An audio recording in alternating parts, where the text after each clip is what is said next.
एक महात्मा ने एक शिष्य पूछ्યું કે ગુરુ મહારાજ ઘણા ઘણા માણસો સત્સંગમાં આવતો નથી એનું શું કારણ? ત્યારે મહાત્મા કહે બેટા એનું બીજું કંઈ કારણ નથી, પણ એ લોકો સત્સંગની કિંમતને સમજતા નથી, જેથી સત્સંગમાં આવતા નથી.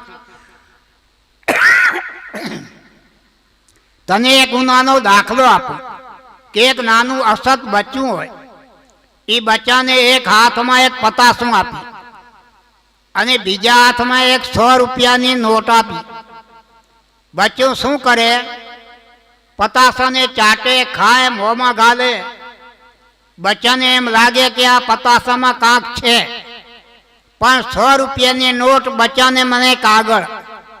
એ સમયમાં તમે બચ્ચા કરે માગજો કે બેટા પતાસું દેતો મને, તો કે આ નહીં દઉં, આ દે 100 રૂપિયાની નોટ.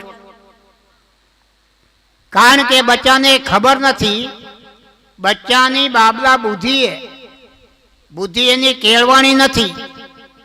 પણ 100 રૂપિયામાંથી પતાસા કેટલા મળે એ આપણા પુખ્ત વયના માણસોને બધાને ખબર હે. તો આ દાખલો આપણા ઉપર લાગુ પડે રહ્યો. 50 રૂપી મીઠી લાગતી માયા, નાટક, નાચ, સિનેમા, ટીવી, આ બધા લુખા નજીવા મોય શોખ આ પતાસું હે, જેમાંથી કાંઈ વળતર નથી. એને આપણે પકડી રાખી રહ્યા અને સત્સંગ રૂપી 100 રૂપિયાની નોટ, જેમાંથી આત્માનું કલ્યાણ થાય, મોક્ષ મળે, જન્મ મરણનો ફેરો ટળે, એને આપણે જતું કરીએ. આનું નામ અજ્ઞાનતા, આનું નામ માયાની જાળ.